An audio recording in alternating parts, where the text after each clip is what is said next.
Hello, alors aujourd'hui vidéo dans un cadre un peu idyllique, j'en profite. On a beau être fin mars, il fait un temps magnifique, il fait beau soleil et ça m'amène à ressentir très précisément tout ce qui se passe là sur cette peau, dans cet incarné.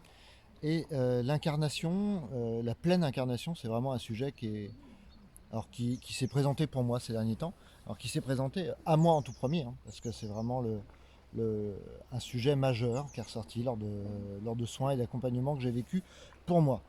Et étrangement, depuis quelques semaines, c'est également un sujet qui revient chez la plupart des gens que je rencontre, que ce soit en accompagnement, que ce soit en hypnose régressive. Et s'incarner, c'est quoi? Alors bien sûr, on a tous un corps. On a tous un corps et on a tous une capacité à ressentir le corps, à ressentir les matériaux, à ressentir la densité. Mais s'incarner, c'est pas que juste vivre dans son corps. Euh, c'est vivre dans son corps bien au-delà de ce ressenti initial physique. C'est s'incarner, c'est aussi vivre pleinement dans les limites de l'humain que nous sommes. Alors pourquoi ça? Tout simplement parce que il y a une tendance, et j'en suis le premier, à considérer que le corps, il est là comme un véhicule plutôt bien fait. Enfin, ça va, j'ai de la chance, et encore, je sais même pas si c'est de la chance. J'ai tous mes membres qui sont globalement fonctionnels.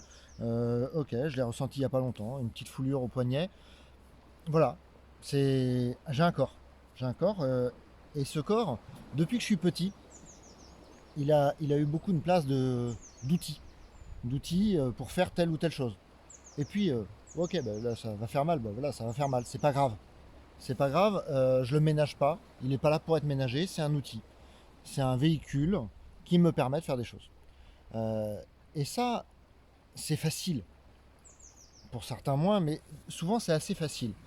Il y a quelque chose d'assez simple à se dire, bon ben voilà, je m'habille, je fais des trucs, voir le narcisse qui rentre en jeu, une certaine partie de l'ego, et on peut jouer à ce jeu du corps, jouer au jeu de la séduction, jouer au jeu de se plaire à soi, ou se plaire pour plaire à l'autre. C'est un jeu, c'est un jeu. Mais à cet endroit-là, le corps, il n'est que dans son espace charnel. Il n'est que dans ce qu'il représente comme véhicule pour vivre des choses. Et là, et c'est hyper important. C'est hyper important. Dans ma toute dernière vidéo, je parlais des gens et d'une certaine tendance qu'on peut avoir à partir du moment où on est sur un chemin spirituel, à se percher, à s'éloigner du corps, parce que le corps, bah, finalement, c'est assez vulgaire, et de très nombreuses expériences spirituelles permettent de vivre une sorte de décollement, de détachement du corps. Alors, détachement du corps au sens où, voilà, dans certaines méditations, dans certains, voilà, je parlais même de prières, en tout cas, mon ressenti dans certaines prières, notamment, alors j'en ai déjà parlé, mais la prière dite de l'adoration, euh, permettent de prendre une distance avec le corps et dans certains cas, voire même de se décoller et voir le monde de manière beaucoup plus large. J'en parle il me semble que j'en parle dans ma vidéo qui parle de Matrix 4. Mais c'est vraiment ça, dans certains états de méditation et de rencontre de ce que on est nombreux à appeler la présence, il y a un moment où le corps n'est plus. Et dans Matrix, c'est représenté comme ces colonnes et ces lignes de chiffres qui agrègent et qui dessinent l'univers. Et effectivement, dans certains états méditatifs, notamment dès qu'on arrive dans les états modifiés de conscience, qu'on peut retrouver avec l'hypnose régressive, mais qu'on peut retrouver de plein d'autres façons, de plein d'autres manières, que ce soit les gongs, que ce soit dans le chamanisme, que ce soit dans énormément de pratiques, on a vite tendance à se dire waouh, je suis pas que le corps, je suis au-delà du corps. Et au-delà du corps, il y a la paix, il y a la présence, il y a ce plein qui se vit et qui se vit très au-delà du petit Cédric et du petit corps de cette enveloppe-là. Et là, d'un coup, on se dit, waouh, là, j'ai trouvé un endroit qui est chouette. Et donc, on peut facilement se percher et se déconnecter du corps. Le corps n'étant plus voilà, vraiment qu'un bête moyen de transport de notre conscience. Et par là, quand je dis bête, c'est un petit peu exprès. Parce que finalement, on va aussi l'assimiler à ça. Et donc, en suivant ce chemin spirituel, se décrocher du corps, se décrocher du corps, se décrocher du corps. Voilà, on le nourrit, on peut même jouer un peu avec. Mais voilà, c'est une voiture. Certains en prennent très soin, la lavent en permanence, la gardent absolument intacte, et puis d'autres vont dire bah voilà, ce n'est qu'un véhicule, je m'en fiche, c'est pas mon problème. Il est là, le corps est là pour faire une fonction qui est me permettre d'expérimenter la vie, d'expérimenter plein de choses, mais c'est une fonction comme une autre, et moi j'y ai pas d'intérêt. Donc, bah, hop, je me perche. On en rencontre tous, on en a tous rencontré. Il m'est même arrivé à de nombreuses fois dans ma vie de poser des jugements sur des gens que je considérais perchés. Bon, il ne faudrait pas que je me rencontre que mon moi de cette époque-là rencontre mon moi d'aujourd'hui. Je me jugerais moi-même extrêmement perché. Et c'est pas grave. C'était ce qui était en mesure d'être accueilli, en tout cas à ce moment-là de ma vie. Et aujourd'hui, ma vie a évolué, je ne vois plus les choses de cette façon-là. De manière, voilà, du jeu de l'expérience. Et dans ce jeu de l'expérience, de l'incarner, il y a quelque chose qui est revenu. Et c'est fou parce que c'est une expérience qui est connue. Quand on fait des soins énergétiques, on parle de l'union de la terre et du ciel. On parle de cet alignement à travers tous les corps, y compris les corps physiques. Quand on fait une harmonisation des corps et une harmonisation des chakras en soins énergétiques purs, quand je la pratique, je vais du chakra de base au chakra couronne, d'un bout à l'autre du corps, du lien à la terre au lien vers le ciel. Et ce lien est essentiel. Ce lien est essentiel puisque c'est de là que toute l'incarnation prend sens. Incarner, c'est prendre chair. Et prendre chair, c'est pas juste un véhicule. Et ça, il m'a fallu probablement du temps pour le comprendre. Jusqu'à il y a peu de temps où, au cours d'une expérience, au cours d'un jeu, la personne qui accompagnait me dit c'est incroyable, hein, aucun problème là-haut. Mais alors quand est-ce que tu t'occupes de ton corps? Quand est-ce que tu te permets de vivre dans ton corps? Quand est-ce que tu te permets de voir que le corps de Cédric, avec toutes ses limites, euh, avec sa petitesse par rapport à la taille de l'univers et à l'expansion qui est accessible en dehors, à quel moment est-ce que tu habites ce corps pour pleinement développer ton potentiel, ton rôle, qui tu es? Et ouais, parce que si on parle de faire une harmonisation énergétique des corps et une harmonisation des chakras, et qu'on va du chakra racine au chakra couronne, c'est bien parce que la racine, l'ancrage, la position dans le sol et le lien aux danses, au matériel, est tout aussi important que le lien au divin, que le lien à la connexion au divin, et que cet espace de présence qui s'ouvre. L'espace de présence, il s'ouvre d'autant plus grand quand l'ancrage est fort. Et alors, astrologie, etc., je suis taureau, avec un autre ascendant signe de... une lune, etc., avec un ancrage fort à la Terre. Et pourtant, j'ai toujours eu un ancrage solide, physique, parce que bah, voilà, je suis grand, je fais une certaine taille, un certain poids, et dans toute ma vie, mon corps, en tant que véhicule, m'a permis d'avoir un ancrage fort au sol. Et d'ailleurs, quand je parle de ma vidéo qui parle de l'ancrage, c'est quelque chose que je sais accompagner pour l'autre d'un endroit chez moi qui, à ce moment-là où j'ai réalisé cette vidéo, finalement n'était pas complètement incarné dans mon corps, qui percevait cette incarnation, qui perçoit plein d'endroits de l'incarnation, qui commençait à retrouver, et là, c'est parler un peu de moi et de mes vulnérabilités, mais y compris retrouver du plaisir dans son corps. Plaisir qui ne passe pas par l'outrance, qui ne passe pas par l'abus. Abus d'alcool, abus de nourriture, abus de gourmandise du corps pour avoir l'impression d'être en contact avec quelque chose. Soit en contact avec l'autre, parce que partager l'ivresse, c'est partager le moment. Et puis l'ivresse était probablement aussi quelque chose qui me permettait, et l'ivresse alimentaire, sensuelle, était probablement quelque chose que j'utilisais comme un moyen, comme un média de rencontre à l'autre, d'aller connecter l'univers de l'autre. Aujourd'hui, je me rends compte que j'étais en contact avec ça, avec quelques pourcents. de ce qu'il est possible de rencontrer dans son corps.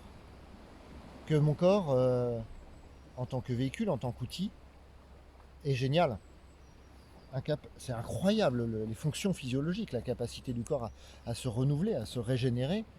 Quand on dit que chaque cellule du corps se renouvelle tous les 7 ans, tous les 7 ans on a un nouveau corps, entièrement renouvelé. C'est incroyable cette capacité. Mais ce véhicule physique n'est pas qu'un véhicule physique.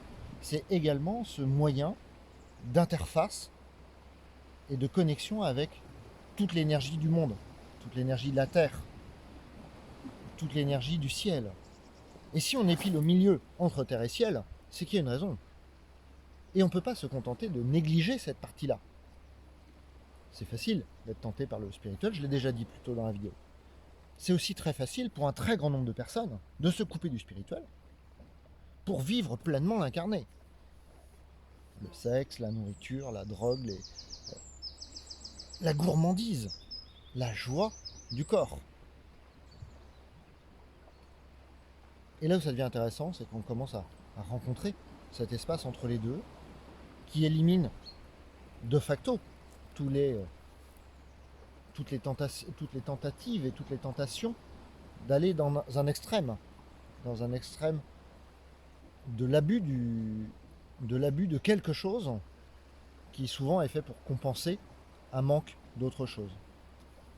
Et là, l'incarnation, c'est une rencontre qui est vraiment très récente et qui est en cours. Voilà, elle est loin d'être faite. Elle est en cours chez moi, mais ce chemin d'incarnation, de me dire et de vérifier à chaque instant que ce qui se passe dans mon corps est juste, que mon corps n'est plus une prison pour mon âme, que mon corps est également un temple et une partie, en tout cas, de mon expérience. Et là, il y a quelque chose qui devient jouissif. Il y a quelque chose qui permet de vivre pleinement. Il y a quelque chose qui permet de s'aligner, qui permet de se trouver dans une rencontre de son potentiel plus large. Puisque, comme la vidéo précédente, entre l'union et le masculin et le féminin en soi, la rencontre entre la conscience, le corps qui est une matérialisation de cette conscience, qui permet d'expérimenter, qui permet de jouer, et cette reconnaissance que ce corps, avec toutes ses limites, est également un endroit parfait, un lieu parfait pour vivre l'incarnation. Alors, c'est quelque chose que je dis à vous, que je partage en vidéo ici, mais que je me dis bien évidemment à moi, puisque ça me concerne moi. Ça fait partie probablement de mes blessures à un moment ou à un autre, de refus de s'incarner, et qui m'ont emmené assez loin, de refus de s'incarner jusqu'à la volonté de partir, tellement l'incarnation était douloureuse et violente. Et aujourd'hui, me rendre compte que sans cette incarnation, le jeu de l'expérience ne peut pas se faire pleinement. Le jeu de la vie ne peut pas se dérouler pleinement. Et c'est vraiment une expérience qui commence entre autres par l'ancrage, mais qui commence aussi par de la douceur envers soi-même. Et une phrase que j'ai dit il y a peu de temps à quelqu'un qui venait me voir, c'est: est-ce que tu t'aimes? Mais vraiment, est-ce que tu t'aimes vraiment? Pas juste les fonctions physiologiques de ton système, pas juste ton apparence, pas juste ce que tu crois être, mais est-ce que tu t'aimes vraiment? C'est une question que je peux me poser à moi aussi.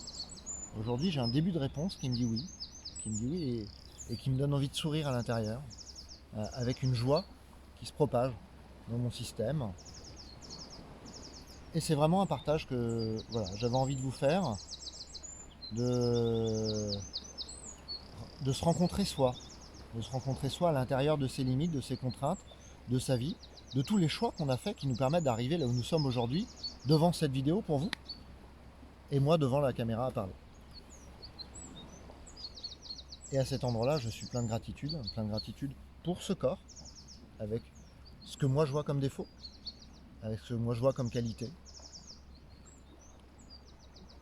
et avec toute la vie qui s'expérimente à cet endroit-là. Avec ce corps qui est un canal fabuleux pour manipuler l'énergie. Manipuler, pas au sens de manipuler avec une intention, mais pour expérimenter, pour jouer avec l'énergie, pour faire des soins, pour accompagner quelqu'un. Et puis véhicule merveilleux pour être posé en présence de l'autre et être dans un accueil véritable, qui ne soit pas un accueil qui se cache derrière un corps ou qui au contraire efface le corps pour accueillir l'autre.